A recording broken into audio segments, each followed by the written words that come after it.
Honorable Saney, take the list. The first one in the proceed. Thank you, Mr. Speaker. Proceed. Thank you, Mr. Speaker. The current economic situation in the country is not merely a product of simple step, hop, and jump. It is the cumulative product of a process that has been ongoing for years. The COVID pandemic, the Ukraine-Russian war, the drought that has been with us for the last 4 years, the debt that has gone to the ceiling in the last government. There is a perception out there that the mere change of government from the handshake government to Kenya Kwanza is the making of our economic situation. That is a very wrong perception that I think it should be corrected.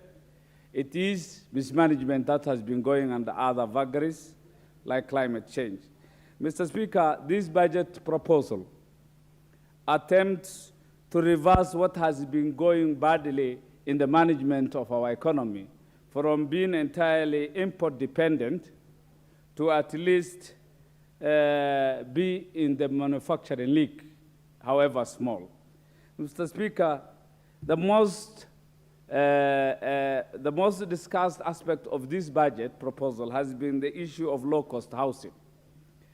Indeed, the housing levy is not a tax, and I believe it has a very big impact on our economy, from employment, supporting local industries, and in the long term, bringing down mortgages, because it is giving competition to the banks entirely. So I believe if it should be implemented, mortgage rates will come down, Mr. Speaker. One other thing that is hotly debated is the high taxing. The government is not a business enterprise. Governments get their resources, get their money for development and expenditure from taxing. And I believe there has been much hue and cry that taxing is going high. It is a global issue. Taxes are becoming high. There is a recession all over the world. It's just like labor pains. I can compare it to labor pains, Mr. Speaker. I'm the fourth born of my mother. If mothers will say labor pains are really very excruciating, and there is no need for procreating anymore, I wouldn't have been born and be the man who I am today in this house. It is just as simple as that. It is painful to raise taxes. It is painful to pay taxes also.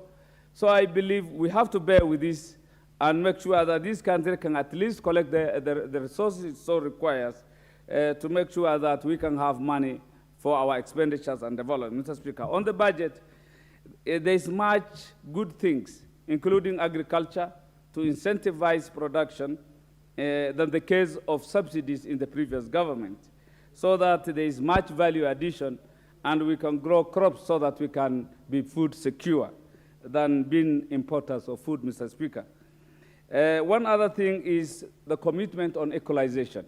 Equalization has been a very special fund for the marginalized areas. There is a deliberate move to make sure that all that has been pending is actually paid for and it goes to the right counties that are marginalized, Mr. Speaker. That's commendable. There is the recruitment of teachers, which is ongoing. There has been the recruitment of 35,000 teachers last year, and this brings me to the concern Honorable Wajir has raised, that this government spends funds. Actually, this is a democracy, and democracies are anchored on laws. Budgets are anchored equally on laws. This government has never had the privilege to spend much. This is its first budget proposal, and I believe they have not been collecting as such, and they never had the leeway to spend. Mr. Speaker, I can see time is not on my side. There is also the issue of recruiting 44,000 community health workers and teachers recruitment, allocation of judiciary, taking the judiciary to the counties, like Wajir, and even to the sub-county levels. There is focus on mining, and that's where I'm concerned. For us to create wealth, We must invest on mining mineral resources, gases, fuel, and all that is within the bowels of our earth, Mr. Speaker. Universal health care is also another very important thing in our budget. There is more funding for new administrative units to operationalize them, to take services closer to the people. And lastly, Mr. Speaker, because I can see I should not abuse your generosity to give me time. County allocation. We have been pumping colossal amount of resources to counties, but we have mainstreamed elitism, tribalism, corruption, all kinds of evils. Converse to the hope we have had at the initial stage. I think it actually they don't raise. We ran out of time.